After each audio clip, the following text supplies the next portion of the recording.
대강절 넷째 주일 이 아침에 우리에게 주시는 하나님의 말씀은 미가서 5장 2절에서 4절까지 말씀입니다. 아멘. 오직 주 예수님만이 가장 귀하다고 할렐루야 찬양대에서 하나님께 찬양을 올려드렸습니다. 우리 또한 찬양의 가사처럼 오직 예수님만을 가장 귀한 분으로 여기고 그분만을 위한 삶을 살아가는 우리 모두가 될 수 있으면 참 좋겠다 생각을 해보았습니다. 오늘 대림절 네 번째 주일입니다. 이제 이 대림절 네 번째 주일을 지내고 내일 모레 25일이면 성탄절 예배를 우리가 또 드리게 될 것입니다. 오늘 대림절 네 번째 주일에 선포되어진 하나님의 말씀은 미가서 5장 2절에서 4절 말씀을 가지고 왕의 땅이라고 하는 제목으로 함께 말씀을 나눌 때에 많은 은혜가 있어지기를 다시 한번 소망해 봅니다. 우리나라도요, 이 나라는 이제 이 한 땅은 이 땅이지만 이씨가 다스리던 때가 있었습니다. 그때 나라 이름이 뭐였었죠? 조선이었었죠. 그 앞에 왕씨가 다스리던 그런 때가 있었습니다. 그때에는 같은 땅임에도 불구하고 나라 이름이 고려라고 해서 다른 이름이었었죠. 그리고 고려가 있기 이전에는 이 경주를 중심으로 하는 신라 왕조가 또 있었죠. 김씨가 왕조로서 다스리던 그러한 나라였었습니다. 오씨가 다스리는 나라가 있습니다. 성은 오씨고요. 이름은 바마예요. 어느 나라죠? 미국입니다. 예, 이렇게 대통령이 누구냐 혹은 통치자가 누구냐에 따라서 이름이 달라지고 지역이 달라지죠. 그러면 하씨가 다스리는 나라가 있습니다. 성은 하씨고 이름은 나님입니다. 그분이 다스리는 나라는 어느 나라일까요? 천국이 있죠. 그리고 또한 천국만 그분이 다스리는 나라인가요? 아니죠. 이 땅조차도 하나님께서 다스리시는 나라고 이 땅조차도 하나님의 나라이다 라고 하는 사실입니다. 그래서 오늘 우리가 왕의 땅이라고 했는데요. 왜 왕의 땅입니까? 왕이 다스리는 나라이다 보니까 왕의 땅이 되는 거죠. 그러면 그 왕은 누구이겠냐 하는 것입니다. 우리가 살펴보았듯이 이씨도 왕이 있었고 왕씨도 왕이 있었고 김씨도 왕이 있었습니다. 또 저기 가면 오씨도 왕이 있고요. 또 저기 가면 또 알지 못하는 그런 사람들도 또 그렇게 왕 노릇을 대통령 노릇을 하고 있습니다. 그러나 그 모든 왕들보다 어떠한 통치자들보다 가장 위에 계시며 어떠한 통치자들이 할 수 있는 것보다 가장 훌륭하게 가장 완벽하게 이 나라를 이 땅을 다스릴 수 있는 분 그분이 계시는데 그분이 누구라고요? 오늘 본문에서 말씀하시는 하나님께서 보내시는 이 땅을 다스릴 자다라고 하는 것입니다. 그리고 그분께서 이 땅에 오심으로써 이 땅의 주인이 누가 됩니까? 그분이 되는 거죠. 그래서 이 땅이 왕의 땅으로 변하게 된다라고 하는 것입니다. 오늘 미가서에서는 그 내용을 가지고 우리들에게 하나님의 말씀을 선포하고 있는 것입니다. 유대 땅 에브라다야 너는 이스라엘 가운데서 가장 작을지라도 아니 가장 작지 아니하도다. 왜요? 하나님께서 이 땅을 다스릴 왕을 너의 동네에서 태어나게 하신다. 그런데 그의 근본은 상고의 영혼에까지니라. 그가 하나님의 말씀으로 이 땅을 통치할 때에 많은 남은 자들이 돌아오게 될 것이다. 그리고 그의 권세는 땅끝에까지 미치게 될 것이다. 이것이 오늘 미가 선지자가 성령에 감동되어져서 예수 그리스도를 향하여 예수 그리스도를 두고 예언하고 있는 노래하고 있는 본문이다 하는 것입니다. 이제 우리가 이 본문을 가지고서 왕의 땅이라고 하는 이름으로 제목을 함께 하나님 말씀을 선포할 때에 하나님 말씀이 선포되어질 때에 우리 모두에게 하나님을 향한 아주 아름다운 결단과 은혜의 시간이 될 수 있기를 주님의 이름으로 축원합니다. 사사기에 보면은요 백성들이 사무엘에게 와서 선지자님 왜 그러시오?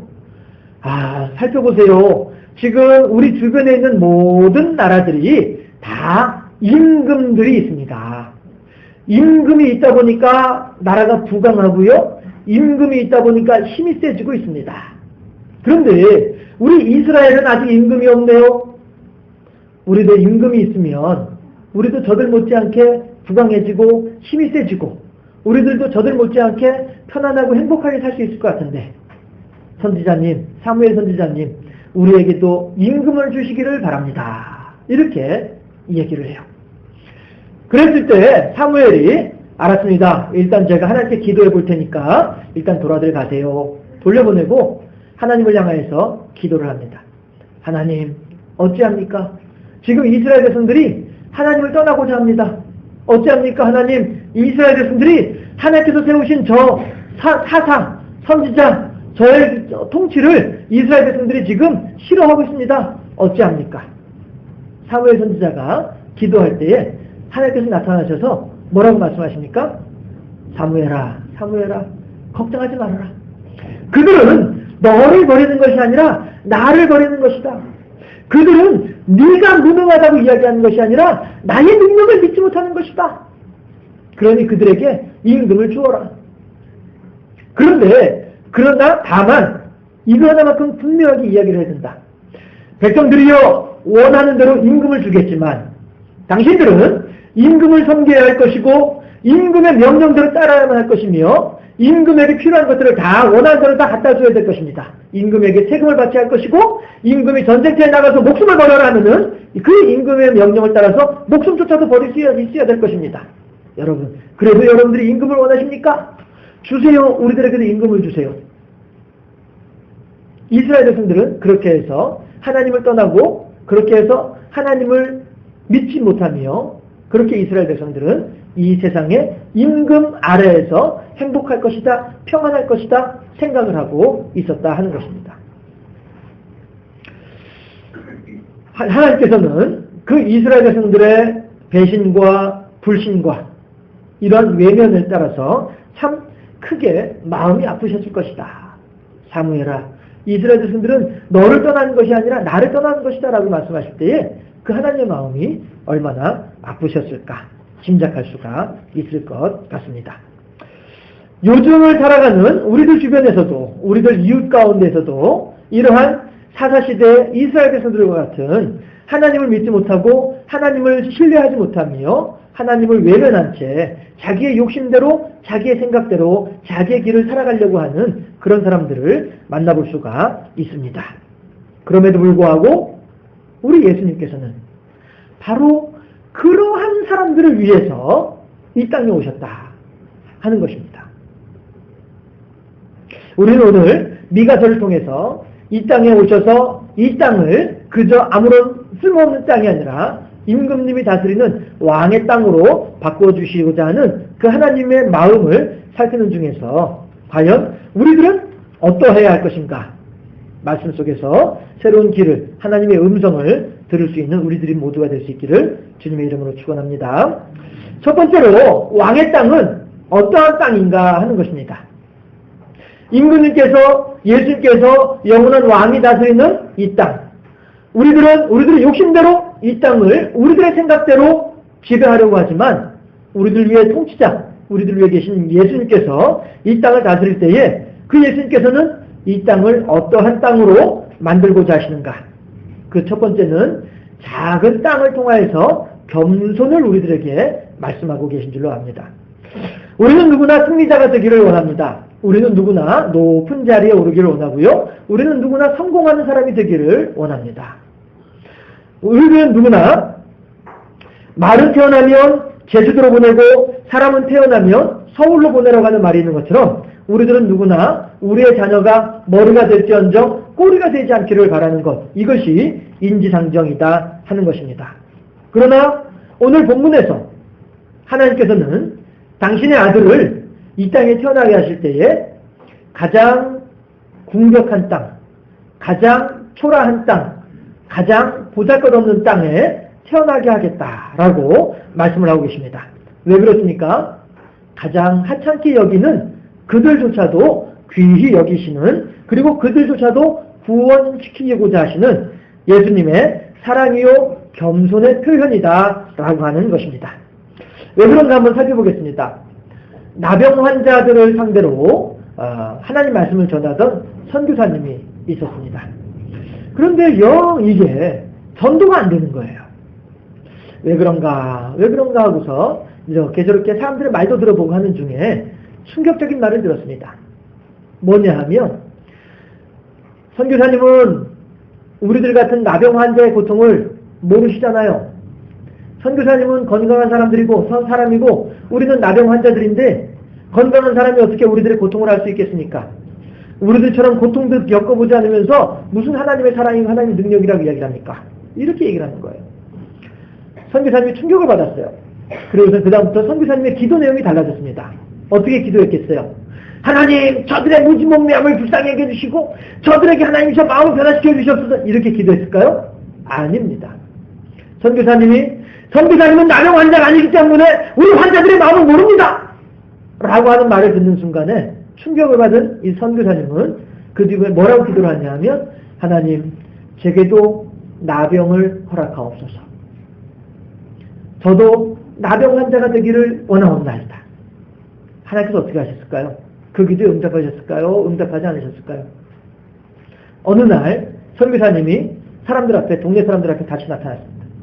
여러분 보세요. 내 몸을 보세요. 내 피부를 보세요. 내 몸에 생겨난 붉은 단점을 보세요. 나도 여러분들과 똑같이 나병입니다. 나도 여러분들과 똑같은 환자입니다. 그러므로 여러분 이제서야 드디어 나의 말을 여러분 들어주시기 바랍니다.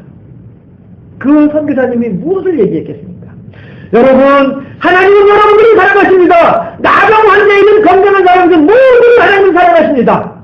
그러므로 여러분 또한 그렇게 하나님 은혜 가운데에서 하나님의 사랑을 받아들이실 수 있기를 바랍니다. 보세요, 나도 나병 환자입니다. 그러나 나는 하나님을 사랑합니다. 여러분도 같이 나와 같이 하나님을 사랑할 수 있기를 바랍니다. 하나님의 크신 사랑을 여러분들 받아들이시기를 바랍니다. 어찌 되었겠습니까? 많은 복음의 열매가 맺혀졌더라라고 하는 이야기입니다. 사도 바울은 빌립보에 있는 교인들에게 편지하기를 무엇이라고 말합니까? 예수님에 대해서 소개하는데 그는 근본 하나님의 본체시나 하나님과 동등됨을 취할 것으로 여기지 아니하시고 스스로 자기를 비워 종의 형체를 가지고 종과 인상에 태어나셨다라고 그렇게 소개하고 있습니다. 이 세상 어느 누구보다도 존귀하신 분이, 이 세상 어느 누구보다도 존엄하신 분이심에도 불구하고 이 세상 어느 누구보다도 비천한 자리에서 태어나시는 예수님, 왜 그렇습니까? 얼마 전에 그런 말씀드렸었죠. 목사님이 동네 그 지역 유지들이 모이는 귀한 자리에 초대받아서 주빈으로 초대받아서 가시면서 전도사님을 같이 대동하고 갔어요. 우리 선배 전도사님인데요. 예, 그분이 이제 전도사 때 했던 있었던 일인데, 그랬더니 처음에 그분이 이제 그 전도사님이 그 사람들이 모여 있는 방에 들어갔을 때에는 다들 뭐 별로 이렇게 대수롭지 않게 여기고 있었는데, 목사님이 상석에 딱 앉아가지고서는 그 전도사님을 부르는 거예요. 전도사님, 이리 오세요. 내 옆에 앉으세요. 부르니까 그때서야 비로소 그 방에 있던 모든 사람들이 그 전도사님을 향하여서 다른 시각으로 바라보더라라고 하는 것입니다. 똑같은 원리로, 똑같은 이치로 우리 예수 그리스도께서 유대 땅 에브라다에 그 낮은 땅에, 그 비천한 땅에, 그 풍족한 땅에 태어나신 이유가 거기에 있다라고 하는 것입니다. 이 세상 모든 사람들이 다 무시하고 모든 사람들이 다 예민하고 있는 유대 땅 에브라다입니다. 그런데 예수님께서 그곳이 아닌 예루살렘에서 태어나셨고 예수님께서 그곳이 아닌 왕의 가문에서 태어나셨다고 한다면 어느 누가 유대 땅 에브라다를 거들떠나 보겠느냐 하는 것입니다. 마치 그 전도사님이 그 홀에 들어갔을 때에 아무도 거들떠도 안 보았던 것처럼 말이죠. 그러나 이 세상에 가장 존엄하신 분이 그 땅에 태어나심으로 말미암아 이제는 스스로 부자인네 하는 사람들, 스스로 권세 있는 자인네 하는 사람들, 이런 사람들이 예수님을 따르면서 어찌 유대 땅 에브라다를 무시할 수 있었겠느냐 하는 것입니다. 이렇게 하나님께서는 모든 사람들을 어느 누구 하나 외면함 없이 어느 누구 하나 거들떠보지 않는 어떤 그러한 차별 없이 모두가 구원받기를 바라시는 하나님의 마음이 여기에 들어있더라 하는 것입니다. 왕의 땅은 모두가 구원받는 땅입니다. 왕의 땅에서는 교만한 사람은 결코 찾아볼 수 없는 땅이 왕의 땅이다 하는 것입니다. 왕의 땅에서는 오직 겸손함으로 남을 나보다 낫게 여기는 사랑의 교제만이 있는 땅이 왕의 땅입니다. 왕의 땅에서는 남의 장점을 높이 평가해주고 아무리 보잘것 없는 사람이라 할지라도 귀한 대접을 받을 수 있는 곳이 왕의 땅이다 하는 것입니다. 하나님의 사랑하시는 우리 장산교회 모든 성도 여러분들이요, 그 왕의 땅에서 함께 살고 싶지 않으십니까? 그 왕의 땅에서 함께 거하고 싶은 마음이 없으십니까? 우리 모두가 그 왕의 땅에 거하기에 부족함이 없는 아름다운 믿음의 소유자들로, 하나님의 믿음의 도를 실천하는 참다운 신앙인들로 세워질 수 있는 우리 모두가 되어지기를 주님의 이름으로 축원합니다. 또한 왕의 땅은 어떠한 땅인가 살펴보니까 3절에 그리고 4절에 보니까 오늘 본문에서 그의 근본은 상고의 영원에 있느니라 라고 말씀을 하고 계십니다. 이 말이 뭡니까? 상고라고 하는 말은 태초라고 하는 말이 되어질 것입니다. 영원이라고 하는 말은 이 세상 마지막 종말의 때를 이야기하는 거죠. 하나님 예수님의 근본은 태초에서부터 새말까지 계속 같이 계시는 분이 예수님이시다라고 오늘 상고의 영원이니라 라고 하는 말씀 속에서 그 영원히 함께 계시는 하나님을 말하고 있습니다. 다시 말해서 태초부터 영원까지 이 땅의 왕이 되어져서 이 땅의 모든 백성들, 우리들을 포함하는 모든 백성들을 돌봐주고 지켜주겠다고 하는 약속이다 라고 하는 것입니다. 역사의 주관자 되시는 하나님이시다라고 하는 사실을 강조하는 말씀이 상고의 영원이다 라고 하는 말에 들어있는 의미인 것입니다. 우리가 흔히 말하는 초대교회라고 이야기하죠. 예수님께서 부활하여 승천하신 이후에 사도들을 중심으로 이루어지는 교회, 초대교회라고들 이야기하죠. 초기 기독교 공동체라고 하는 말이 정확한 표현입니다. 아무튼 간에 그 초대교회의 교인들은 목숨을 내놓고 신앙생활을 하는 사람들이었습니다. 그렇죠? 한 사람이라도 배신자가 생기면 아무도 모르게 다른 사람들의 눈을 피해서 한밤중에 가장 으슥한 곳, 가장 사람들이 관심을 두지 않는 곳, 거기가 어디겠어요? 공동묘지거든요. 지하무덤, 카타콤이라고 부르는 지하무덤. 그곳에서 한밤중에 아무도 모르게 슬그머니들 모여가지고 사도들의 하나님의 말씀 가르침을 들으면서 성찬을 하면서 그렇게 하나님을 섬기던 사람들, 이 사람들이 기독교 공동체의 교인들이었더라라고 하는 것입니다. 그 가운데 어느 단 한 사람이라도 배신자가 생기면 그 무리는 한꺼번에 다 마치 굴비 엮듯이 이렇게 엮여서 잡혀갈 수밖에 없는 그러한 살얼음판을 걷는 것과 같은 그러한 불안감 속에서 지내던 사람들이 그들이었더라라고 하는 것입니다. 그렇게 목숨을 내놓고 생명을 걸고 하나님에 대한 신앙을 지키고 있는 가운데에 사도 요한이 붙잡혀서 박해를 받으며 반모섬이라고 하는 곳에 유배를 가게 됐죠. 우리말로 귀양살이를 하러 가게 됩니다. 그곳에서 사도 바울은 성령의 감동을 받아서 환상을 보게 됩니다. 어떤 환상입니까? 7 금토대 사이에서 발에 끌리는 옷을 입은 인자 같은 이가 서 계신 모습을 바라보는 것이죠. 이게 누굽니까? 예수 그리스도이죠. 7 금토대는 무엇을 의미하느냐 하면 그 당시에 7 교회를 의미합니다. 한번 따라해 보실까요? 에버서두 사빌라. 예, 잘해주셨어요. 그 긴 말인데도 이게 따라하기 쉽지 않은 말인데도 잘 따라해 주셨어요. 에버서두 사빌라. 이게 뭐냐면 그 당시에 7 교회의 이름을 앞에 글자만 따가지고 했던 말입니다. 에베소 교회와 서머나 교회와 버가모 교회와 두아디라 교회와 사대 교회, 빌립보 교회, 마지막으로 라오디게아 교회. 이렇게 해서 에서버두 사빌라라고 이야기를 합니다. 그 7 교회 사이에서 7 금초대는 7 교회를 이야기하는 그 교회, 그 촛대 사이에서 발에 끌리는 옷을 입은 인자 같은 이가 대제사장이신 예수 그리스도가 서 계시다라고 하는 사실입니다. 이게 무슨 말씀이에요? 하나님께서, 예수님께서 모든 7 교회들을 꽉 붙잡고 계시니까 모든 교인들이여 걱정하지 말아라.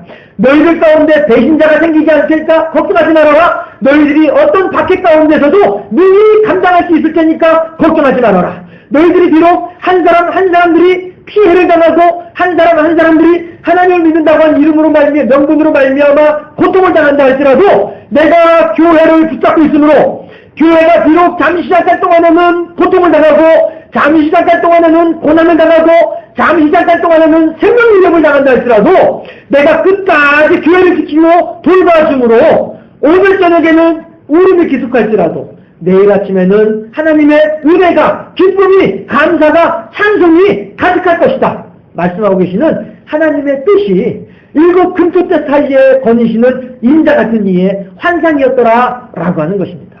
여러분 어떻습니까? 이 생명을 내놓고서 목숨을 내걸고 신앙생활하는 교인들을 향하여서 7 금토대 사이에 예수님께서 계시다! 걱정하지 말거라. 얼마나 큰 위안이 되었을까 하는 것입니다.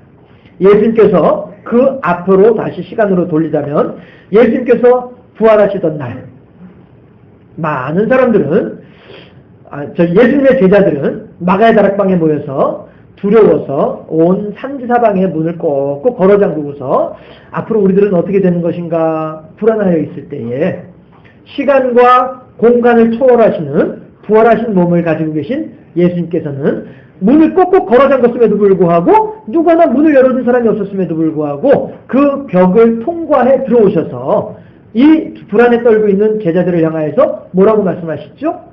평안이 있으라, 평안하라 라고 말씀하고 계시다 하는 것입니다. 상고의 영혼에까지 계신 그분께서 우리들에게 오늘 말씀하시기를 7 금토대 사이를 거니시는 그분께서 오늘 우리들에게 말씀하시기를 평안하라. 오늘 우리들에게 다시 한번 선포하시기를 평안하라. 어느 누구에게도 말할 수 없는 죄책감과 불안감에 가득한 우리들의 삶의 모습이라는 것이 지금 우리들은 와서 앉아서 이렇게 버젓이 앉아있지만 우리들의 속에서는 우리들의 심령 깊은 곳에서는 하나님을 향한 불안감과 세상을 향한 알 수 없는 캄캄한 두려움 가운데에서 하나님을 향한 죄책감 가운데에서 그렇게 우리들은 어찌할 바를 모르고 살아가는 그런 우리들의 삶의 진솔한 모습일진데 그런 우리들을 향하여서 우리 주님께서 부활하신 주님께서 7 금토대 사이에서 거니시는 그분께서 말씀하시기를 평강이 있을지어다 선포하고 계시는 줄로 믿습니다. 주님, 저는 죄를 많이 지었는데요. 걱정하지 말거라. 너의 모든 죄의 짐을 내가 십자가에서 이미 다 해결해 놓았지 않았느냐? 아무 염려하지 말고 다만 평안할지어다. 주님, 저는 믿음이 없어서 그런 사실들에 대해서 믿지 못하겠습니다. 걱정하지 말거라. 잠시 잠깐 울면 성령이 임하면서 모든 일들에 대해서 깨달아지게 될 것이고 모든 일에 대해서 믿어지게 될 것이니까 걱정하지 말고 성령이 임할 때까지 믿음 안에 이 교회 안에서 신앙 안에서 기다리고 있거라. 그러면 너는 머지않은 장래에 성령이 임하면서 이 모든 일들에 대해서 알게 될 거야. 주님, 정말 저같이 보잘것없는 존재조차도 저같이 이렇게 무지막지한 존재조차도 죄밖에 없는 존재조차도 하나님 구원해 주시겠습니까? 당연하지. 나의 근본은 상고에 영원에 있느니라. 걱정하지 말아라. 내가 너를 처음부터 내가 너를 끝까지 지켜주고 돌봐줄 것이니까 아무 염려하지 말거라. 나는 반드시 너를 붙잡아 주어서 내가 너를 천국의 삶을 살아갈 수 있도록 할 것이며 내가 너와 함께함으로써 이 땅의 삶조차도 능력 있고 권세 있는 행복한 삶을 살 수 있도록 해줄 테니까 걱정하지 말거라. 이것이 왕의 땅에서 일어나는 우리들의 삶 가운데 구체적인 변화인 줄을 믿으시기를 바랍니다. 우리 주님께서는요, 캄캄한 인생길, 결코 나 혼자 걷는 길이 아니라고 하는 사실을 우리들에게 알려주고 계십니다. 우리 주님께서는요, 상고의 영원까지 우리들과 함께하고 계신 주님이시기 때문에 역사의 주관자 되시는 주님이 우리들을 끝까지 돌봐주셔서 오직 하나님의 희생과 하나님의 용서와 하나님의 사랑으로 우리들을 돌봐주고 계시므로 이 왕의 땅에 거하는 우리 모두는 반드시 구원받으며 하나님의 은혜 가운데 복된 삶을 살게 되는 것을 꼭 믿으시기를 주님의 이름으로 축원합니다. 마지막으로 왕의 땅은 어떠한 땅이냐 하면 사람의 땅이다라고 하는 것입니다. 그리고 그 땅은 하나님의 사랑만이 가득한 땅이 되어질 것입니다. 필리핀에 가면은요, 우리나라에는 이제 여러 교단들이 있습니다만은 필리핀에서는 개신교 교단이 다 유니온, 연합을 해가지고 연합교단 하나만 있습니다. 해서 그 연합교단이 본부가 있는 곳에 건물에 가면 한국 개신교와 이 협력 사업을 하기 위해서 한국인 선교사님을 우리나라에서 이제 파송을 하는데요. 우리 교단에서 파송을 합니다. 파송을 하는데 그 파송한 선교사님을 위한 사무실이 그 필리핀 연합교단 건물에 가면 사무실이 한국인 선교사님을 위한 사무실이 하나가 있습니다. 그곳에 가서 이제 그 선교사님하고 이런저런 이제 대화를 하던 중인데 필리핀 현지인 두 사람이 왔어요. 이제 추장이 있죠. 그 마을의 지도자예요. 예. 그 사람과 이제 또 젊은 청년이 둘이 이제 왔습니다. 와서 그 선교사님하고 하는 이야기를 이렇게 듣다 보니까 어떤 내용이냐 하면 한국어를 가르칠 수 있는 선생님이 필요하다는 거예요. 그래서 제가 그 추장한테, 지도자한테, 그 마을 지도자한테 물어봤죠. 아니 왜 한국어를 배우려고 합니까? 물어봤더니 하는 얘기가 자기네 마을에는요, 한국에 가서 메이드, 그 식모가 되기를 바라는 그런 소망하는 그런 젊은이들이 많이 있다는 거예요. 그래서 그들이 한국에 취업을 하기 위해서라도 한국말을 배워야 되겠다. 그래서 우리들은 한국어를 가르칠 수 있는 선생님이 필요합니다. 이렇게 얘기를 하더라고요. 여러분, 필리핀이 가난한 이유가 여러 가지 이유가 있겠습니다만은 이 젊은이들이 일을 하고 싶어도 일자리가 없다는 것이 이것이 필리핀이 가난한 이유 가운데 하나이기도 합니다. 참 슬픈 일이긴 하지만 우리나라에서도 지금 20일부터 어제까지 일자리 문제 때문에 3사람이 자살을 했어요. 한 사람은 목을 맸고요. 한 사람은 19층 아파트에서 떨어졌고요. 한 사람은 번개탄을 피워놓고 가스로 그렇게 자살을 했어요. 참 슬픈 일이에요. 일자리가 없다고 하는 것, 일을 하고 싶어도 일을 할 수 없다고 하는 사실, 참 이거는 어려운 일입니다. 우리나라야 물론 뭐 OECD 국가 가운데 뭐 자살률이 세계 1위를 달리는 어떤 그런 나라이다 보니까 어떻게 보면 그 3사람의 죽음이 그다지 심각한 문제가 아니다. 흔히 일어나는 일 가운데 하나다. 이렇게 얘기할 수도 있겠습니다만 그들의 죽음은 그 노동의 현장에서 이루어진 일이라서 참 안타까운 일이긴 한데 아무튼지간에 필리핀 사람들은 그렇게 우리나라를 그렇게 꿈의 나라로 일거리가 많은 나라로 가면 돈을 벌 수 있는 나라로 그렇게 생각하고 있다고 하는 것입니다. 우리나라도 한때에는 아메리칸 드림이라고 하는 말이 있었잖아요. 미국에만 가면 큰 돈을 벌 수 있을 것처럼 그렇게 생각하던 그런 때가 우리에게도 있었습니다. 어쨌든 필리핀 사람들에게 있어서 우리나라는 기회의 땅이다 하는 거예요. 가고 싶은 땅이다 하는 거예요. 오늘 본문에서 3절 하반절에서 사람들이 돌아올 것이다 라고 말씀을 하고 있습니다. 또 4절에서는 왕의 권세가, 왕의 영향력이 땅 끝에까지 미치게 될 것이다 이렇게 얘기하고 있습니다. 무슨 얘기입니까? 이 땅이 살만한 땅이 된다는 거예요. 이 땅이 좋은 땅이 된다는 거예요. 이 땅이 기회의 땅이 된다는 거예요. 하나님께서 통치하심으로써 하나님의 예수님께서 이 땅의 왕이 되어지고 하나님의 정의와 공의로 이 땅을 다스리다 보니까 일자리가 많아지고 많은 사람들이 행복해지고 많은 사람들이 즐거워지는 그런 땅이 된다는 거예요. 해서 그 왕의 권세가 땅 끝에까지 미치게 된다. 그 모든 사람들이 넓은 땅이 다 왕의 땅, 하나님의 다스리는 나라가 된다라고 예언하고 있다라고 하는 것입니다. 이 세상의 임금들은 때로는 우리들을 실망시키고 이 세상의 대통령들은 때로는 우리들에게 낙담케 만드는 일들도 있을 수 있겠지만 예수님께서 다스리는 그 땅은 가장 행복한 땅이요 하나님께서 다스리는 그 땅은 가장 즐거운 땅이다라고 하는 것입니다. 그 왕의 땅에서 그 왕의 권세는 땅 끝에까지 미치게 된다는 것입니다. 많은 사람들이 못 살겠다, 떠나야지 도망갔던 사람들이 다시 돌아오는 땅이다라고 하는 땅이 것입니다. 그 땅이 바로 왕의 땅이고 우리들의 심령이 바로 그러한 심령이 되어져야 하겠다라고 하는 것이죠. 많은 사람들이 우리들을 바라보면서 실망했습니다. 많은 사람들이 우리들을 바라보면서 낙심했습니다. 많은 사람들이 우리들을 바라보면서 비난을 했습니다. 그러나 이제 우리들의 마음이 왕의 땅으로 바뀌어지게 되면 사랑이 넘치고 정의와 공의가 넘쳐나게 되고 자비와 긍휼과 인애가 넘쳐나게 되면 많은 사람들은 우리들에게로 다시 돌아오게 될 것입니다. 그들의 허전한 마음이, 그들의 허탄한 심령이 우리들을 통하여서 우리들 속에서 샘솟는 하나님의 생명의 말씀으로 말미암아서 그들에게 전달되어질 때에 그들 또한 우리가 살아났듯이 그들도 그렇게 살아나는 역사가 있어지게 될 것이고 우리들의 심령이 왕의 땅으로 변화되어지듯이 그들의 땅 심령 또한 그렇게 왕의 땅으로 하나님의 땅으로 변화되어지게 될 것이다. 우리들의 심령이 그렇게 하나님의 왕의 땅으로 변화되어져서 많은 어려움을 겪는 사람들이, 많은 힘든 상황 가운데 있는 사람들이 우리들을 바라보면서 우리들 입에서 나오는 한마디 말로 말미암아 생명을 얻고 하나님의 은혜를 경험하고 소망을 발견할 수 있는 그런 일에 쓰임받는 우리의 삶이 되어야 되지 않겠느냐. 우리들의 심령이 이렇게 왕의 땅으로 변화되어야 하지 않겠느냐. 우리들에게 도전의 말씀을 주고 계시는 줄로 믿습니다. 왕의 땅은 이렇게 사랑이 가득한 땅입니다.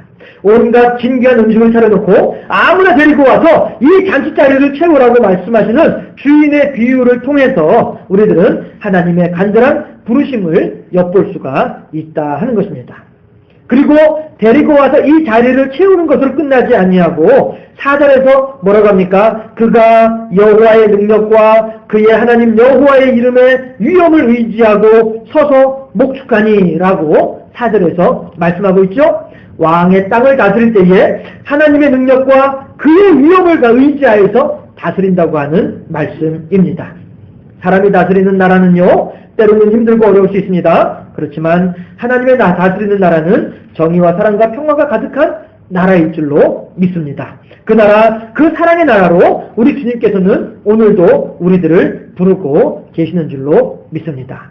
왕의 땅에 가면 행복이 가득합니다. 왕의 땅에 가면 기쁨과 평안이 충만합니다. 왕의 땅은 겸손이 가득한 땅이고 모든 사람이 존중받고 모든 사람이 사랑받는 땅이 왕의 땅입니다. 또한 왕의 땅은 깊은 구원의 은혜가 충만한 땅입니다. 오늘 울고 있는 성도들이여, 우리를 다스리는 이는 하나님이십니다. 상고의 영원에까지 미치는 그 하나님께서 우리들을 다스리고 계시므로 우리들은 이제 그 하나님을 믿는 믿음 가운데에서 그 하나님의 통치로 말미암아서 삶의 기쁨을, 삶의 희열을, 삶의 만족을 누리시면서 하나님과 함께 살아가는 우리 모두가 되어지실 수 있기를 주님의 이름으로 축원합니다. 기도하겠습니다. 좋으신 아버지 하나님, 우리들의 심령 가운데 완악한 마음 가운데 그냥 내어버려 두지 아니하고 허전하고 허탄한 심령 가운데 그냥 버려두지 아니하시며 친히 주님께서 우리들의 심령 가운데 찾아오셔서 우리들을 존귀한 존재로 삼아주시고 구원에 합당한 존재로 삼아주시며 우리들에게 또한 모든 삶을 주관하고 지켜주고 돌봐주심으로써 우리들의 삶을 보장해주고 계시고 우리들의 심령 가운데 하나님의 사랑이 풍성케 해주셔서 우리들만 살아가는 것이 아니라 우리들 주변에 있는 사람들조차도 살아나도록 그 일을 위하여 우리들을 불러주셔서 우리들의 심령을 왕의 땅으로 임금님께서, 예수님께서 다스리시는 심령으로 변화시켜주고자 하시니 참으로 감사합니다. 오늘 선포되어진 말씀을 따라서 예수 그리스도께서 이 땅에 다시 오심을 다시 한번 우리들의 마음에 새기는 대림절의 절기 가운데 참으로 하나님을 우리의 왕으로 섬기게 하시고 예수 그리스도를 우리들의 왕으로 섬기게 하셔서 우리야말로 왕의 통치를 받는 왕의 땅에 거하는 왕의 백성이 되게 하시옵시고 우리로 말미암아 주변의 많은 사람들조차도 왕의 땅에 거하는 복된 능력을 발휘하는 우리의 삶이 될 수 있도록 인도하여 주시사 우리만 행복하고 우리만 기쁘고 우리만 즐거운 것이 아니라 우리만 권세 있는 것이 아니라 우리의 주변에 있는 사람들조차도 우리의 행복과 우리의 기쁨과 우리의 즐거움과 우리의 권세까지 다 동일하게 공유할 수 있는 그래야 해서 하나님의 나라가 땅끝까지 미치는 일에 온전히 쓰임받는 우리의 삶이 될 수 있도록 인도하여 주시옵소서. 감사하고 예수 그리스도 이름으로 감사하며 기도하옵나이다. 아멘.